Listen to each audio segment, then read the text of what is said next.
Okay. Okay, when settlers would come here, land was cheap, and so they would come here in droves, and they found there was no wood to build homes from.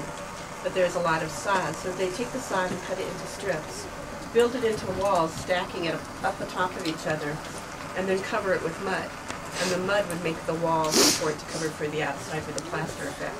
The floors are dirt, and one of the things that settlers could do if they did have animals and they were going to butcher them in the fall, they would bring them in here and they'd butcher them, and then the blood would mix with the dirt and make a lacquer finish. And so they would have a solid floor in the winter. People would raise entire families in here. There would be 5 children, a grandparent, and the family itself, and they would live here all winter long. As they gained prosperity, they would be able to build wooden floors and wooden walls and eventually wooden structures. These were considered to be temporary dwellings because for the land, for the government, in order to actually have the land and call it your own, you had to build an entire wooden structure on it. And so this would just be a temporary until hopefully they could get the goods to be able to bring wood in and ship wood in and to build their own solid house. But this would be a typical house. The bed, this is a feather bed, no, I'm sorry, a throw bed.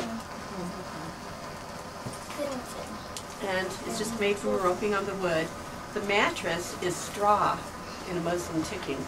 So you can imagine that there's a lot of critters in here in the winter as well. So you might find yourself sharing something. But it would get plenty warm with the whole family here, the fire going, all the cooking. They would, cook here. They wash their clothes above, the wood stove on water, hang it upside. They could hang it along the rafters to dry. Or in the summer, of course, they'd be able to hang it outside and wash outside. Their only lights would be oil lights or candles, and then the light from the fire. This, as it is now, this would have been a pretty poor prairie settler. These are the Christmas trees. Christmas trees originally were trees or branches that were hung from the ceiling. The woman of the house would bring her treasures from back east or from the country she was from, and then she would store them carefully over the year and then be able to hang them up at Christmas and have just a little bit of home here so that it would be more comfortable and feel as though it was her home and there was a future here. And you can imagine a lot of the settlers came from if they came from the east, they may have came from pretty good homes, very strong, well-built homes. They would come and settle and they would come out into this, and so it's a huge hardship for the women. The typical lifespan is 35 years.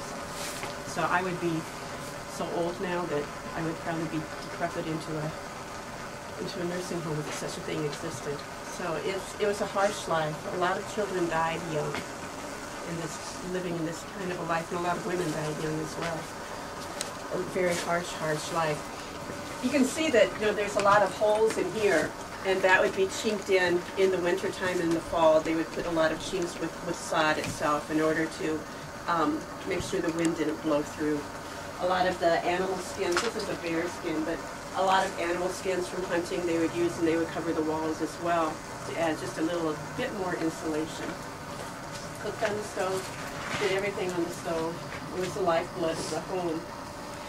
One of the things that would happen in the winter, and if they weren't able to lacquer the floor, is that if their house froze, and then they would come in and they would heat the floor up, this would turn into mud.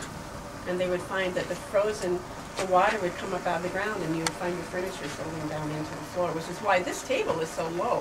This used to be a tall table. But as over the years that it's been here, it's settled down every year into the ground, and then when it's thawed out in the summer, when we've had the stove going, it's just rotted a little bit more. And so there was not a really good lifespan for furniture in a building like this, at least not for a typical person. She would have brought all of her treasures, she treasured china with her, as much as she could carry on the wagon train and go up here. It was a pretty hard life. And it makes you grateful if you go home and you have a house that has 4 bedrooms and everybody can at least have a room to themselves or even share. Think of what it had been like to live here.